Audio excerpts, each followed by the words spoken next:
자, 우리가 4장에서 선형 변환에 대해서 배웠었죠. 이 선형 변환에 대해서 몇 가지 아이디어들을 제공하면은 여기서 뭐 이렇게 그동안에 만들어 놨던 자료들을 쭉 설명해 놓은 웹사이트가 여기 있습니다. 여기 가서 보시면 이 선형 변환의 표준 행렬에 이런 선형 변환, 여기서 이리로 대칭 이동하는 선형 변환에 대응하는 행렬 표현은 이렇고, 그쵸?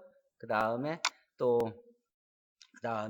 뭐 X축의 대칭인 선형 변환의 행렬 표현은 이렇고, Y축의 대칭인 선형 변환의 행렬 표현은 이렇게 생긴 거죠. 그쵸? 또 원점에 대한 선형 변환에 대한 행렬 표현은 이렇게 생겼죠. 2차원에서. 또, 이렇게 y 이퀄 x에 대응하는 선형 변환은 이 xy를 바꿔주죠. 이런 행렬을 곱해주면 이루어지죠. 또, 여기서 2배를 해주면 이렇게 상자가 이렇게 늘어나죠. x축의 절반으로 하면 x축만 절반으로 줄어들죠. x축으로 2배, y축으로 3배 늘어나죠. 이렇게 되면 이거는 X축, Y축의 길이는 그대로 있으면서 찌그러지죠. 이걸 shear라고 합니다. 이런 식으로. 그리고 또 이렇게 여러분들이 보는 이 선형 변환이 여기에 곱해진 선형 변환으로 요 안에 있는 빨간 점은 빨간 점으로 보라색 점은 보라색 점으로 노란색은 노란색 점으로 가는 변환입니다. 이게 이제 행렬의 대각하고 관계된 문제고 행렬 선형 변환하고 관계된 문제들입니다. 또 3차원에서 보면 하늘색 점에다가 요 행렬을 곱하면 요 하늘색으로 가고, 요 보라색에 요 행렬을 곱하면 보라색으로 가고 하는 식으로 이게 이제 G축은 그대로 있으면 G축은 2배로 늘어나고 X축, Y축이 좀 찌그러진 이렇게 회전된 그런 모양이죠. 자, 이런 식으로 2차원일 때 아까 봤죠. 3차원일 때 이런 식으로 되죠. 4차원, 5차원, N차원일 경우에도 이 선형 변환의 이미지가 이제 바뀌어지는 모양을 표현할 수 있겠죠. 눈으로 보일 수 있게는 이렇게 3차원 평면에서는 공간에서는 표현할 수 없어도 5차원, N차원에서 같은 식으로 어느 축에서는 어떤 변화가 일어난다는 것을 이해할 수 있겠죠. 이게 다 선형 변환의 예들입니다. 저는 예를 들어서 행렬 곱은 두 행렬을 곱하면 행렬 곱이 이렇게 나타나는 걸 프레시로 구현한 그런 내용들이고요. 그리고 그 외에도 이 선형 변환을 표현하는 이게 요약해서 써놓은 겁니다. 이게 선형 변환의 행렬 표현을 구하는 방법을 이렇게 요약해 놨고 예까지 주어졌습니다. 이런 식으로 이해하면 되고, 그리고 또 실제로 이 선형 변환의 자바 애플렛들을 내가 만들어 놓은 것들이 여기에 다양하게 있습니다. 예를 들어서 디터미넌트를 구한다 그러면 5차 행렬 디터미넌트를 구한다. 그러면 5차 행렬에 임의 숫자를 집어넣었다. 이 행렬의 행렬식은 몇일까? 이렇게 나오죠. 그렇죠? 다른 행렬이 되면 자, 또 이런 식으로 실제로 이런 걸 내가 다 구현해서 역행렬을 구한다. 3차 행렬에 4차 행렬에 역행렬을 구한다. 랜덤한 행렬이 됐다고 숫자를 바꿔서 7이 아니라 230이라고 하면 그 역행렬은 이렇게 나오고 디터미넌트는 여기 나오고, 이게 우리가 지금 배운 알고리즘을 이용해서 구하는 겁니다. 행렬의 랭크는 7차 행렬을 하나 준다 그러면 7차 행렬에 5차 행렬을 주면 5차 행렬에 임의 행렬이라고 하면 랭크는 5다 하는 식으로 여러분들이 지금 배워온 것들 그 다음 게시거린 서클 예를 들어 10차 행렬에 임의 행렬을 만들면 이 행렬에 게시거린 서클을 구해주면 그러면 서클이 이렇게 그려지고 이거 오스트록스 영역을 우리가 바꿔주면서 아이겐밸류가 어디에 있는지를 실제 계산하지 않고 간단히 구할 수 있는 그런 도구이기도 하고요. 많습니다. 마방진 문제도 물론 여기서 우리가 바로 구할 수 있고 하는 식으로 다양한 내용들을 여기 예를 들어서 15차 행렬을 하나 준다 그러면 15차 행렬, 이게 15차 행렬의 이게 마방진 매직 스퀘어입니다. 어쨌든 등등 여러 가지를 이렇게 만들어서도 했고 이게 수도 인버스를 구하는 또 이렇게 예를 들어 9차 행렬 하나를 구한다 그러면 9차 행렬 임의 행렬을 만들면 이 행렬에 이제 이거는 복소수까지 계산하게 하는 거예요. 복소수, 그러니까 실수만이 아니라 복소수까지. 공대에서는 실제로 이런 것만 이용해도 활용할 수 있죠. 이 소스들 다 우리가 만들었으니까. 소스를 보면은 여기 소스까지 다 제공하고 있어요. 여러분들이 할 수 있는 게 무궁무진합니다. 이거는 공대에서 배우는, 이게 이제 기술고시에 나오는 선형대상 문제들을 모아본 겁니다. 기술고시에 나오는 이 선형대수학 관련 문제들, 컨트롤러빌리티. 또 뭐 이거는 매스메티카로 하는 스키 점프에 대한 내용 이 보면 이 매스메티카 명령어들이 여러분들이 카피해서 이거 매스메티카에 갖다 놓고 하면은 바로 할 수 있습니다. 지금은 이제 이런 거 할 필요 없이 지금 세이지를 이용해서 훨씬 더 많은 다양한 것들을 할 수 있기 때문에 하고 이건 매트랩을 이용해서 이제 그 행렬을 다루는 그런 것들입니다. 이 알고리즘들이 있기 때문에 이게 가능한 겁니다. 이게 이제 이건 매스메티컬 모델링에 대한 얘기고 선형대수를 이용한 그러고 프레시를 보는 등등 제너럴라이즈 인버즈에 대한 설명. 그러니까 이와 같이 다양한 내용들을 다 했으니까 기하학을 이제 벡터를 이용해서 선형대수학만 이용해서 기하를 다 풀어서 평면기하학을 다루는 것이고 이런 것들을 하는 게 이미 이제 보통 선형대수학을 배우면 외국에서 대부분 다 프로젝트를 합니다. 이 프로젝트의 모델들이에요. 정유회사에서, 컴퓨터 프로그램에서, 암호에서, 자유무역협정, 또 라지스타 아이겐밸류 찾는 통신 네트워크에서, 이코시스템에서, 군비 경쟁에서 이런 식으로 다양한 그런 모델들을 이미 다 그 선형대수학을 배우고서는 할 수 있는 프로젝트로 제공하고 있어요. 여러분들이 어떤 경험을 할지는 참고해서 보도록 하세요. 이거는 4차 행렬을 계산하는 계산기, 여러 가지들, 미분방정식을 개수를 집어넣어주면 A가 2고 여기가 3이고 여기가 7이다. 그러면 이 미분방정식을 계산하면 답이 딱 나오죠. 이게 다 행렬식을 이용해서 답을 구해내는 겁니다. 무슨 말인지 이해돼요? 이게 이제 여러분들이 5장, 6장 이제 배우면서 다 하는 알고리즘들 이해드립니다. 이거는 이제 시스템 오브 리니어 이퀘이션에 대해서 디퍼런셜 이퀘이션에 대한 내용이고 그 외에 여러 가지 내용들이 있습니다. 겔시고리 섞은 정리에 대한 설명. 그러니까 여러분 이 책에서 관심 있는 것들은 내가 다 가르쳐 줄 수가 없으니까 다 관련 자료들을 정리해서 올려놨으니까 여러분들이 학습하면서 필요한 것들은 찾아서 보도록 하세요. 오케이? 자, 그러고 이제 선형 변환으로 가도록 하겠습니다. 자, 4장 선형 변환에 대해서 보여주죠. 자, 선형 변환에 대해서 이제 중간고사를 보면서 공부를 했기 때문에 지금 설명해주면 훨씬 더 이해가 쉽게 될 거예요. 그러니까 먼저 한번 정리를 해줄게요.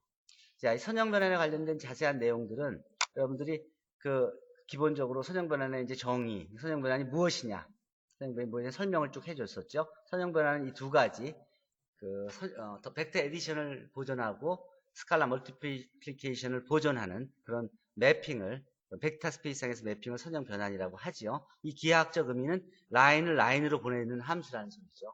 이 라인을 라인으로 보내는 함수라는 이 정의를 쓰라는 문제가 나온 게 아니라 이 문제가 임용고사에 나왔었죠. 네. 그리고 이제 커널이 이제 서브스페이스라는 거, 또 이미지가 서브스페이스라는 거, 그들 사이의 관계가 그것이 갖는 성질이 선형 변화는 0벡터를 0벡터로 보낸다는 거, 리니얼리티를 이렇게 풀었을 수 있다는 거, 이 벡터 스페이스 사이에서 커널은 여기에 있고 이미지는 여기에 있죠. 이들 사이의 관계들. 그리고 기저가 있다 그러면 이제 그 기저에 대해서 이제 이런 식을 만족하는 선형 변환이 언제든지 존재한다는 거. 이 두 개의 벡터 스페이스가 있으면 벡터 스페이스에 기저가 있을 거고 그 기저를 이용해서 이 선형 변환의 행렬 표현을 언제나 찾아낼 수 있다는 거. 그것이 이제 선형 변환의 행렬 표현에 대한 문제입니다. 여러분들이 직접 어떻게 하는지 이미 수업 시간에 배웠습니다. 자, 그러면 이제 자연스럽게 이 기저들을 가지고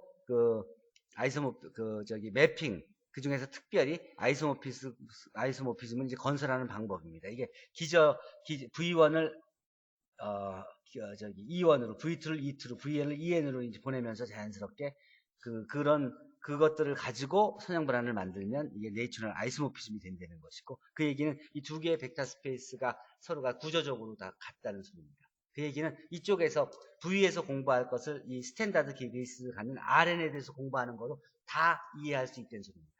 그러니까 여러분들이 지금까지 RN에 대해서만 주로 배워왔고 CN에 대해서만 배워왔잖아요. 그 얘기는 이 내추럴 아이소모피즘만 활용하면 임의의 벡터 스페이스 V에서 또는 W에서 일어나는 일들을 바로 RN에서 또는 CN에서 다 그래서 여러분들이 배운 지식을 이용해서 다 활용할 수 있다는 소리입니다. 문제에 대한 답을 줄 수 있다는 소리입니다. 이제 좌표 벡터 표현이죠. 그 기저를, 다른 기저를 이용해서. 선형 변환의 예들이 다양하게 이렇게 있죠. 아이덴티티 트랜스포메이션, 제로 트랜스포메이션, 뭐 로테이션, 프로젝션, 리플렉션, 뭐 트레이스, 뭐 디퍼런셜 오퍼레이터, 인테그럴 오퍼레이터 같은 게 전부 다 리니어 트랜스포메이션의 예지요. 그래서 그거에 대해서 이제 4장에서 리플렉션 행위를 찾아라. 또는 뭐 서브스페이스는 보여라. 이런 것들이 프로그램 문제들이고, 그것들이 아까 이제 하나씩 그 문제 풀이에 올라가고 있으니까 그걸 보도록 하세요. 그리고 이제 트레이스가 이제 트레이스 AB하고 트레이스 BA가 같다는 거.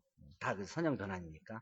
그 다음에 인버스, 그 인버터블 리니어 트랜스포메이션 뭐냐. T가 1-to-1이고 1-to-2면 그러면 인버터블이 되는 거죠.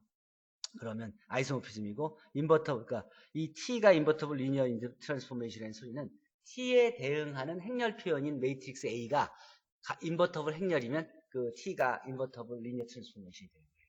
무슨 말인지 알겠죠? 그러니까 선형 변환이 주어지면 행렬을 찾기만 하면 이 함수가 역함수가 존재하는 거 보이는 거는 그건 계산이 많이 들죠. 근데 행렬의 역행렬 구하는 건 쉽죠. 그렇죠? 역함수가 존재하는지 보이는 건 더 쉽고 디터미넌트만 구하면 되니까. 자, 뭐 그런 식으로 그러니까 여러분들이 그동안 배워왔던 함수에 대한 얘기를 다 행렬에 대한 얘기로 다 바꿔서 할 수 있습니다. 즉 함수할 때는 할 수 있는 도구가 별로 없지만 행렬에 대해서는 여러분들이 이미 많이 배웠기 때문에 그것들을 활용해서 얼마든지 함수에 대한 답을 줄 수 있죠. 그래서 함수에 대해서 많이 안 배우고 행렬에 대해서 많이 배우는 거예요. 그리고 이제 뭐 합성함수에 대해서 이제 원투원, 원투에 대한 그런 조건들 이런 것들은 다 집합론에서 배우는 내용들입니다. 또는 추상대수학에서 배우는 내용들입니다. 자, 그것들이 이제 행렬에서 이제 다 활용되죠. 왜냐하면 행렬이 함수니까, 함수를 다루는 거니까, 선형 변환이 함수니까. 두 벡터가 아이소모피즘이면 그 디멘전이 언제나 같다는 거, 그렇죠? 디멘전이 같다는 걸 보이기 위해서는 이제 if and only if로 기저하고 기저로 개수가 같다는 것만 보여주면 되는 거고, 그러니까 디멘전이 같으면 이제 기저의 개수가 같으니까 그들 사이에 매핑을 잡아주면 그러면 그게 리니어 트랜스포메이션인 걸 아니까 원투원이면서 온투인 그냥 리니어 트랜스포메이션이 존재한 걸 보였으니까 아이소모피즘을 보이게 되는 것이죠. 잡기만 하면 금방 그렇게 보여줄 수가 있는 거니까. 그 다음에 이런 것들이 되게 연습 문제들이에요. 다 연습 문제를 쭉 정리해 준 거예요. 다 이제 풀이를 여러분들이 이제 봐왔고, 그리고 또 업로드 시켜줬어요. 이번 중간고사 보면서 다 봤던 것이죠. 선형 변환에 대한 내용들. 이게 이제 다 선형 변환에 관련된 내용입니다. 이게 디터미넌트의 응용 부분에 있던 것이죠. 패러럴 파이프의 볼륨이 바로 이 디터미넌트를 이용해서 구해진다는 거. 그리고 그 컴퓨터 그래픽들이 이제 리니어 트랜스포메이션 응용이죠. 축소, 확대, 회전, 뭐 이런 것들, 리플렉션 이런 것들이 다 이런 아까 봤듯이 요 행렬들이죠. 요것이 x, y 지축에 있는 거고, 이건 x 지축에 있는 거고, 이건 x, y 축에 있는 것이죠. 이게 바로 요번 중간고사 또 퀴즈에 나왔던 그 행렬 아니에요? 그래요, 안 그래요? 전수진 양, 요 행렬 많이 보던 행렬이죠? 그쵸? 결국 다 이것들이 다 이런 컴퓨터 그래픽에 사용되는 그런 기본적인 도구예요. 여러분들은 2차 때에서만 봤지만 3차, 4차로 이렇게 늘어나죠. 이게 이제 4차원 그래픽을 한다면 어떻게 돼야 돼요? 2차 행렬이 아니라 이런 게 4개가 있으면 되는 거죠? 그쵸? 3팩torial 6개인가? 어쨌든 이게 3차원인 경우에는 요 3개만 있으면 x, y축으로 회전시키고 y, g축으로 회전시키고 g, x축으로 회전시키면 그러면 3차원 공간에서 모든 변환을 다 표현할 수 있죠. 결국 그러니까 이 행렬들 3개를 어떻게 곱하여서 표현하는 거예요. 3차원 공간에서의 모든 선형 변화는 결국은 이 행렬들 3개들에다가 앞에 상수배 곱해지는 걸로 다 표현할 수 있다는 소리예요. 이해돼요? 그러니까 3차원 여러분들이 예를 들어 애니메이션 회사에 들어가서 그 일을 한다 그러면 결국 요 3개 행렬만 갖고 선형 변환의 지식만 갖고 거의 모든 일을 하게 되는 거예요. 컴퓨터에 3차원 내에서만 다루게 되니까. 이제 물리과에 가면 4차원까지 얘기해야 되니까 4차 행렬 갖고 얘기해야 되죠. 그럼 아까 그 행렬에 이런 식으로 표현된 4개 중에서 2개 고르니까 4추 2니까 8개인가? 4추 8개. 그러니까 4추 2니까 어쨌든 그 개수만큼의 4차 행렬들을 곱으로 4차 행렬에서의 모든 것들을 표현할 수 있는 것이죠. 자, 그 다음에 선형 변환에 대한 매트릭스를 구하는 게 이제 이거죠. 이렇게 t가 주어졌을 때 이렇게 되는 a를 구하는 거. 이렇게 a를 정의하면 a가 딱 구해진다는 거. 이게 이제 행렬 A의 매트릭스 트랜스포메이션을 구하는 과정이죠. 그래서 한 컬럼 하나하나씩을 구해놓은 그 코에피션트의 좌표 벡터를 첫 컬럼으로 정리하면 그러면 이런 행렬이 표현되는 것이죠. 알파 기저, S 베타 기저로. 이걸 그림으로 나타내면 이렇게 볼 수 있는 것이죠. 그렇죠? 여기서 이렇게 가는 이 행렬 표현은 이렇게 왔다가 이렇게 왔다 이렇게 가면 되는 것이니까. 이게 닮음 행렬의 개념이고. 그렇죠? 요 행렬 표현을 이제 다른 행렬 곱수로 이렇게 표현할 수 있는 것이죠. 요걸 첫 번째 입실론의 이쪽에서 이쪽으로, 그 다음 두 번째 여기서 여기로, 그 다음 세 번째 여기서 여기로 가는 건 이거 역행렬이니까 이렇게 표현되는. 요 세 개를 곱하면 여기다가 x를 곱한 것과 여기다 x를 곱한 것과 똑같은 게 되죠. 그러면 요거는 단순하니까 언제나 놔두고 요것만 바꾸면 되는 거고, 이걸 구하는 건 어렵지만 이걸 구하는 건 굉장히 쉽죠. 그냥 표준기제에서 표준기제로 가는 거 아니에요. 표준기제로 가는 거는 그냥 행렬 표현을 그냥 찾을 수 있지. 그러니까 이거는 굉장히 쉬운 문제가 되는 것이죠. 그러니까 여러분들은 그동안 배운 게 이것만 배우는 거예요. 이것만 배워오면 충분했기 때문에. 왜냐하면 나머지는 이 관계식만 하나만 알면 이미의 모든 것을 다룰 수 있게 되는 거예요. 이해돼요? 쭉 읽으면 될게요. 이게 닮은 행렬의 개념이에요.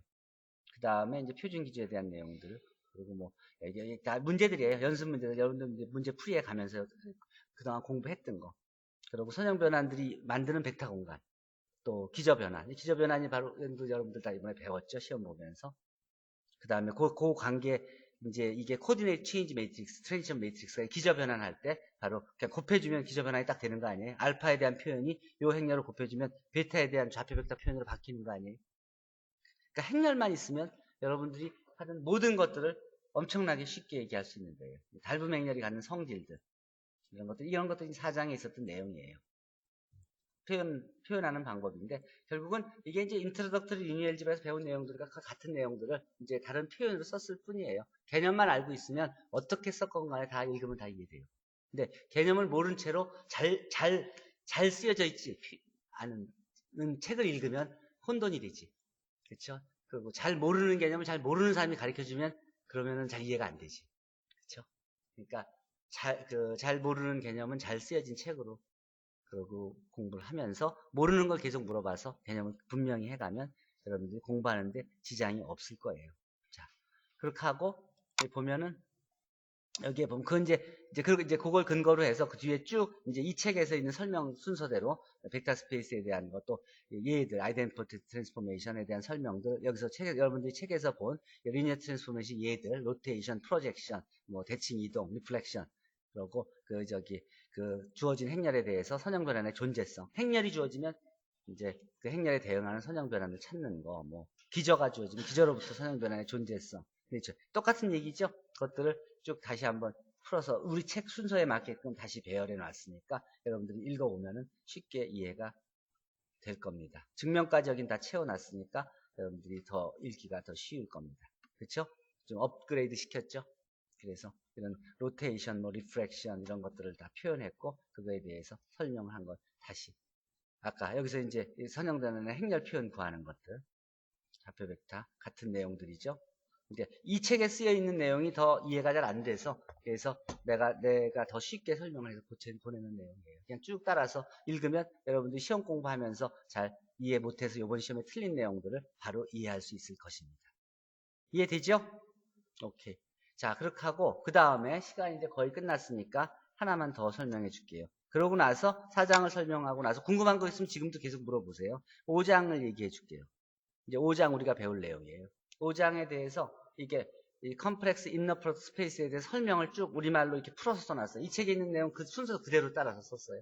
설명을 쭉 풀었었으니까 여러분들이 그러니까 이해하기 어려우면 쭉 풀었도록 하세요. 그리고 동영상 강의는 이미 다 올려놨으니까 읽고 이해 안 되는 건 그 부분만 다 들을 필요 없이 그 유튜브에 있는 그 부분만 집중해서 듣도록 하세요. 그리고 그래도 이해가 안 되는 건 Q&A에 물어보도록 하세요.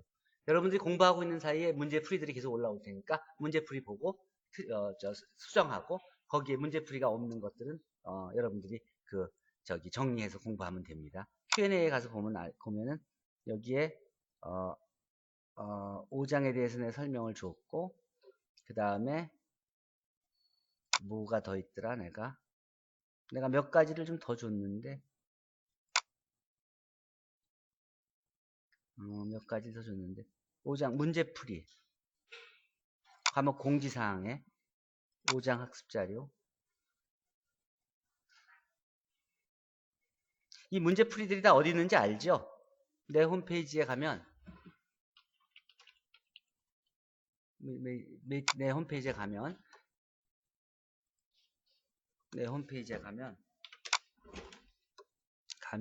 여러분들이 지금 이제 여기에 매트릭스 시어리 2010년 거에 보면 여기에 내가 그 동영상 설명해 놓은 것들이 쭉 다 있고, 동영상 설명해 놓은 게 있고, 영어로 아마 강의한 걸 겁니다. 지금 내가 코리아 오픈 코스웨어에 올려놓은 건 한국말로 강의한 거고, 그 내용에 예를 들어 5장 같으면 5장 문제풀이가 여기 다 있습니다.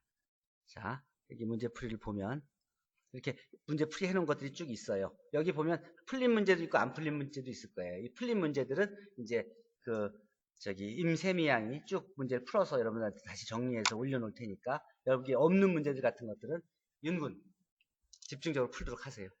그러고 백군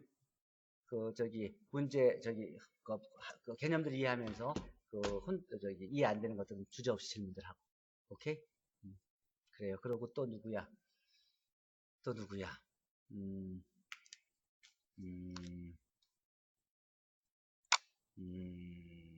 전향은 이게 문제들 딴 사람도 온 것들 파이널라이즈 시키는 것들을 해서 그때 공부해서 이해하고 그다음 파이널라이즈 오케이 받고. 오케이? 그래요. 자, 그러면 대충 할 얘기는 다 한 것 같고, 이제 학습 자료들 다 제공했고, 내용이 어떻게 구성되어 있는지 설명해 줬으니까 읽고 공부하고 질문하도록 하세요. 다음 시간에는, 그래서 이번 주에 이제 4장들 지금 미미했던 것들 다 대충 마무리하고 이제 5장들 문제 풀기 시작하세요. 그래서 5장 3절, 4절까지 이제 마치도록 하세요. 목요일은 온라인 수업이니까 그렇게 질문해서 한 5장 3절, 4절까지를 마치도록 하십시다.